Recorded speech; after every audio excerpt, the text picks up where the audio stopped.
अस्सलामुअलैकुम class 9th, welcome back. सो आज हम अपना फिज़िक्स का 4th चैप्टर स्टार्ट करने जा रहे हैं, that is about turning effects of force. जिसमें हम ये देखेंगे कि फ़ोर्स को अभी तक हमने जो लास्ट चैप्टर में पढ़ा था वो देखा कि फ़ोर्स किसी बॉडी पे जब एक्ट करती है तो उसकी हरकत में, मोशन में क्या चेंजेस आती है।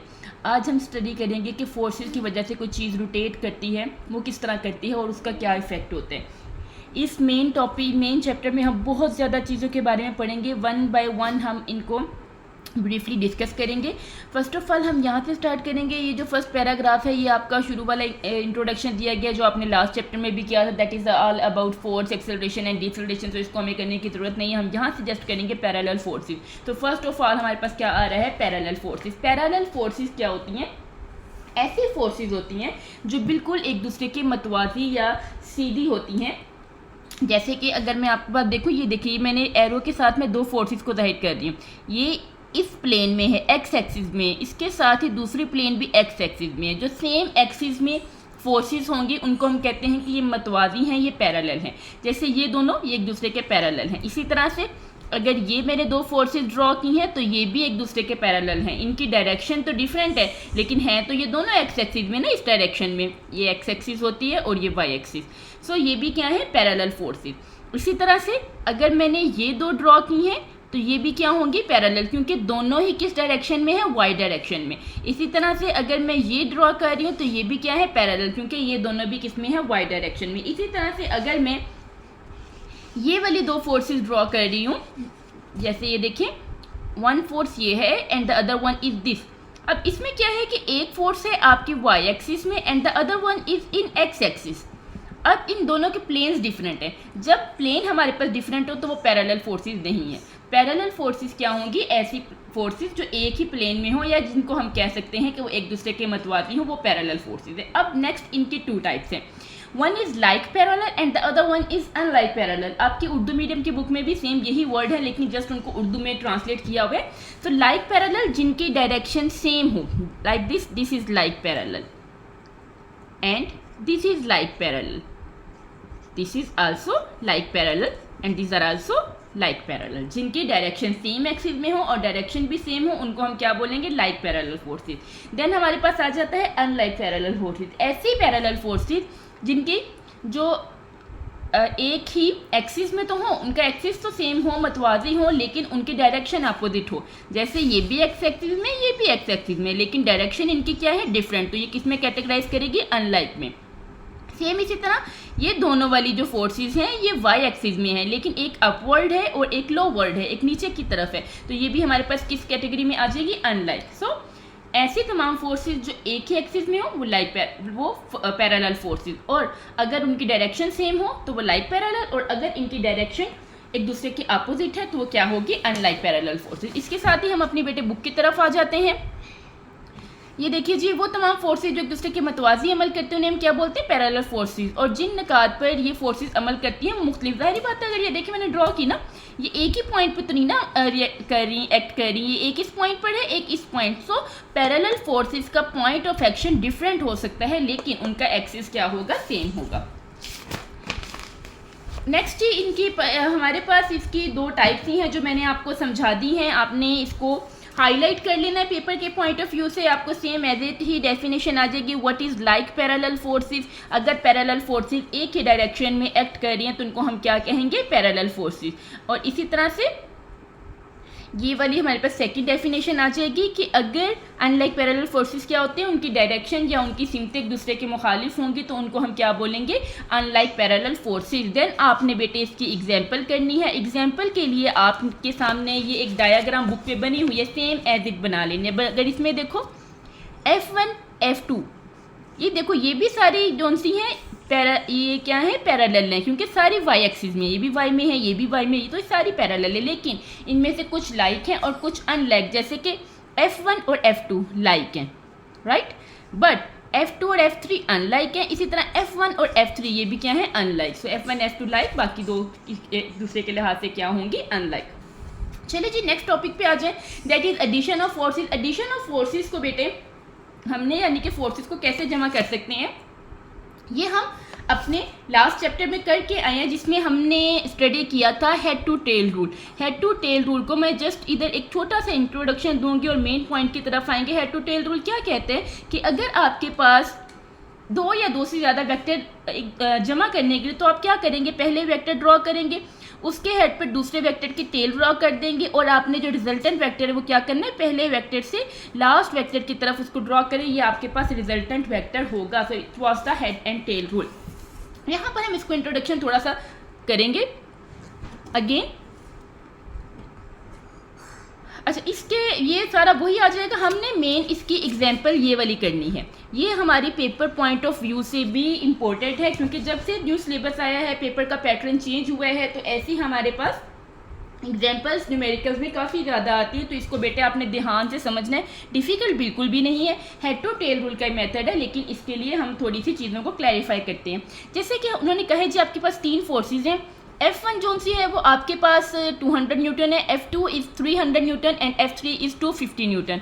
और ये सारी फोर्सेस किसके साथ बना रही हैं, एंगल एक्स एक्सिस के साथ 30 डिग्री, 45 डिग्री एंड 60 डिग्री का एंगल बना रही हैं, एक मुनासिब स्केल को डिसाइड करते हुए। अच्छा, ये तो उसकी एग्जांपल दे रही, पहले मैं आपको ये चीज़ समझाती हूँ स्केल को कैसे करते हैं। अच्छा, हमारे पास क्या है जी, F1 है,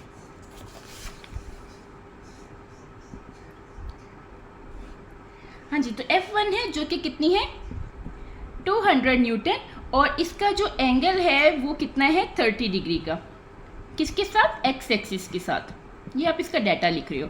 देन आपके पास F2 है, वो कितना है 300 न्यूटन, और इसका जो एंगल है बेटे वो है 45 डिग्री, किसके साथ, एक्स एक्सिस के साथ। देन हमारे पास क्या है F3 and that is 250 Newton and और इसका जो एंगल है वो कितना आ गया 60 डिग्री। अब हमने इसको सॉल्व कैसे करना है। सबसे पहले आप जब हम पेपर पे बनाते हैं डायग्राम, तो हम ये 200, 300, 250 इतने सेंटीमीटर्स की लाइंस ड्रॉ नहीं कर सकते, तो हमें इसको इक्वल रखना पड़ेगा छोटे स्केल के। हम कह देते हैं कि जी जो 100 न्यूटन है वो किसके इक्वल होता है 1 सेंटीमीटर के। जब हमने ये कह दिया कि 100 न्यूटन होगा तो 1 सेंटीमीटर, तो ये देखें बेटे, ये 200 न्यूटन है तो ये किसके बराबर होगा 2 सेंटीमीटर के। इसी तरह ये 300 न्यूटन है, ये किसके इक्वल होगा 3 सेंटीमीटर के। इसी तरह से हमारे पास 250 न्यूटन है, ये किसके इक्वल होगा 2.5 सेंटीमीटर के। ओके, अब हम आ जाते हैं एंगल्स को हमने कैसे ड्रॉ करना है। ये वाला आपने इतना क्लियर कर लेना। नेक्स्ट मैं आपको बुक से ही करवाऊंगी बिकॉज एग्जाम्पल है और ये सॉल्व है। इसके लिए बेटे आपके पास एक तो स्केल होना चाहिए और दूसरा आपके पास प्रोटेक्टर होनी चाहिए जिसकी मदद से आप इसको ड्रॉ कर सकते हैं। सो आ जाए जी, अब हमने डिसाइड कर लिया कि हमारे पास जो 200 न्यूटन की फोर्स है उसको हमने किसके इक्वल रखना है 2 सेंटीमीटर के। ये देखिए, ये आपने एक्सिस ड्रॉ कर लेनी, एक्स एक्सिस ड्रॉ हो गई, वाई एक्सिस ड्रॉ होगी, फिर आपने अपना स्केल ले लेना है और यहाँ पर देखिए 2 सेंटीमीटर की लाइन, लेकिन कहाँ पे 30 डिग्री का एंगल बनाना है एक्स एक्सिस के साथ। तो यहाँ पर ये बेटे आपके पास डी, जिसको आप कॉमन ज़बान में कहते हैं और प्रोटेक्टर भी कहते हैं, जहाँ पर ये जो ये तो आपको यूज़ करनी आती है लेकिन फिर भी बता देते हैं, जो ओरिजिन होते हैं वहाँ पे आपने डी का जो ये वाला पॉइंट होता है ये वाला ये रखना है। सो यहाँ पर देखिए हम रख रहे हैं इसको, और लाइन बिल्कुल आपकी सीधी होनी चाहिए दोनों साइड से, एक्स एक्सिस में भी और वाई एक्सिस में भी जी। तो यहाँ पे अगर आप इसको देखो तो ये मेरे पास 20-30 यहाँ पर ये पॉइंट आ रहा है, दिस इज 30 डिग्री, सही है। और यहाँ पर मैंने कितनी लाइन लगाई 200 न्यूटन यानी कि 2 सेंटीमीटर। तो सबसे पहले आप क्या करोगे, यहाँ पर आपको एंगल पता चल गया, आपने यहाँ तक एक डॉटेड लाइन ड्रॉ कर लेनी है, जैसे ये आ रही है। सो इसको ज़रा भी लंबा भी कर सकते हैं, ये डॉटेड कर लें, लेकिन हमने उसकी मेजरमेंट कितनी लेनी है, जो भी हमने की 2 सेंटीमीटर। देन आपने अपना स्केल लेना है और स्केल की हेल्प से आपने 2 सेंटीमीटर, जो कि ऑलरेडी बुक में मेंशन है, ये देखें बेटे 2 सेंटीमीटर इधर लगा दिया। ओके, अब नेक्स्ट जो उसने हमें बताया है वो कहा था जी F2 है 300 न्यूटन और 45 डिग्री का एक्सिस बना रही है। 300 न्यूटन यानी कि 3 सेंटीमीटर की लाइन लगा देनी है और एक्सिस हमारे पास कितना है 45। अब यहाँ पर ये हम एंगल कैसे ड्रॉ करें, आपने बेटे देखो F1 ड्रॉ कर ली, जितनी आपको चाहिए थी, बाकी जो एक्स्ट्रा है वो आप रिमूव कर दोगे। आपने क्या करना है, अगेन स्केल लेना है, जहाँ पे आपकी F1 एंड हो रही है वहाँ पे आपने एक डॉटेड एक्स एक्सिस को ड्रॉ करना है। आपकी बुक पे ड्रॉ हुई है, सेम आपने ऐसे ड्रॉ कर लेना है। एक्स एक्सिस ड्रॉ हो गई आपकी इधर। अब आपने अपनी डी को देन इस एक्स एक्सिस पे रखना है, ये एरो के बिल्कुल पॉइंट पे और यहाँ पर, ठीक है। यहाँ पे जब आप रखोगे आपकी लाइन बिल्कुल ठीक है, तो यहाँ पे देखें ये बेटे हो गया 40 और यहाँ पे क्या हो गया 45। जहाँ पे आपके पास 45 का एंगल आ रहा है, आपने उधर को ऐसे निशान लगाए जहाँ पर भी है, एंड देन आपने उसको डॉटेड लाइन को 45 तक आपने ड्रॉ कर लेना है। लेकिन अब फिर उसकी मेजरमेंट आपने कितनी लेनी है, 3 सेंटीमीटर। देन आप अपना अगेन स्केल लेंगे और उस एंगल में, उस डायरेक्शन में आप इस पॉइंट से, पहले वाले हेड के पॉइंट से 3 सेंटीमीटर की लाइन ड्रॉ कर लेंगे। ओके, लीजिए ये आपकी 3 सेंटीमीटर की। बुक पे हो सकता है आपको उतना अच्छा ना किया हो, तो इसलिए आपने इसको खुद से कट करके देखना है। देन हमारे पास क्या है, एक्स एक्सिस 3 है ना। मैं इसको एक दफ़ा आपको ये भी करवा ही देती हूँ, लेकिन क्योंकि बोर्ड पे इतना इजीली नहीं हो सकता। ये देखें, ये हमने बेटे इसका ड्रॉ कर लिया। This is Y axis and here will be x axis. So first of all मुझे ये जो पॉइंट मिला है ओरिजिन, इसके साथ मुझे चाहिए 30 डिग्री का एंगल, बिकॉज मेरा जो F1 है वो 30 डिग्री का एंगल बना रहा है। तो यहाँ पर ये कौन साइड पे हो गया, दोनों लाइंस मैंने बिल्कुल सीधी कर दी और यहाँ पर मुझे 30 डिग्री का एंगल मिल रहा है। अब इस एंगल की लाइन पे मैं इसको, ताकि मैं इस एंगल को मिस ना कर सकूं, तो मैंने ये इसको डॉटेड लाइन से कर दिया। डॉटेड लाइन से अब मेरा F1 जो था वो कितना था, जो मैंने उसको किया वो 2 सेंटीमीटर था। देन मैंने अपना स्केल अगेन लिया और यहाँ से बेटे मैंने 0 से लेकर 2 सेंटीमीटर, ये बहुत छोटा लग रहा है बिकॉज ये बोर्ड पे काम हो रहा है, अगर आप ठीक करोगे ना, ये 2 सेंटीमीटर जी हो गया। तो यहाँ पर मैं इसको ऐसे कर देती हूँ।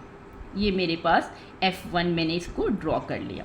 देन अगला करने के लिए, नेक्स्ट वेक्टर ड्रॉ करने के लिए मैंने क्या करना है, मैंने इसी पॉइंट पर सीधा अपना स्केल रख के एक डॉटेड एक्स एक्सिस बना देनी, ताकि उस पर हम डिमेंशन जो पहले वाला है उसको आप इरेज कर दो। लीजिए ये हमारे पास डॉटेड एक्स एक्सिस बना दी। देन आपने अगेंस्ट अपनी प्रोटेक्टर लेना है, उसको आप इधर रखेंगे और अगला हमारा जो है वो 45 का है। This is 40 and this one is 45। Can see 40 and 50 के दरमियान में क्या है 45। ये लीजिए, अब इस डॉट को मैं इसके साथ किससे मिला दूंगी, डॉटेड से, ताकि हम बाद में उसको जितनी हमें चाहिए हम उतना पे ड्रॉ कर सकें।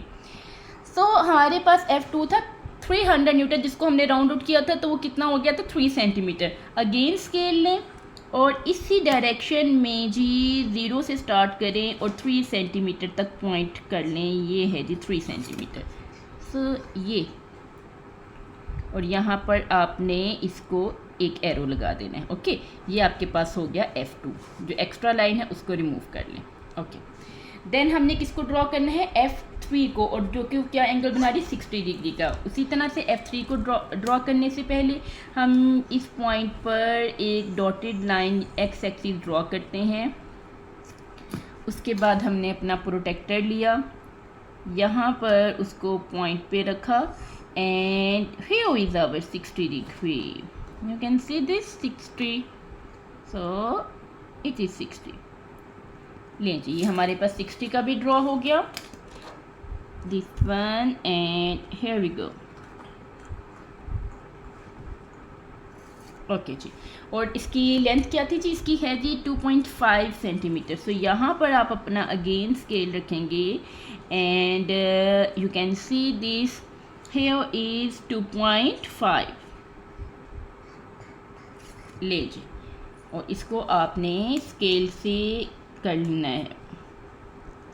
ये लें बेटा, ये आपके पास आपका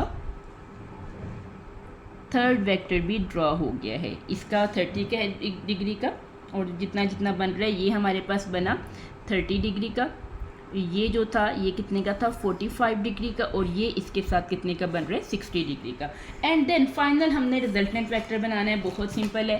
फर्स्ट वेक्टर की टेल से स्टार्ट करें और लास्ट वेक्टर के हेड की तरफ चले जाएं। फर्स्ट वेक्टर की tail and there is a head of last vector, ये आपका रिजल्टेंट वेक्टर रेडी हो गया। सो इट्स अ सिंपल अगर आप इसको बिल्कुल करेंगे अपनी बुक पे तो इजीली ये हो जाएगा। चलें जी, मैंने सोचा था आज नेक्स्ट लेक्चर भी करवा दूंगी, लेकिन इसी को ड्रॉ कर लेंगे तो काफ़ी लेक्चर कवर हो जाएगा इंशाल्लाह। कल फिर हम इसका नेक्स्ट लेक्चर करेंगे जी। थैंक यू, और लेक्चर पूरा देखिएगा। If you have complete your lecture then kindly comment done in the section box. Thank you.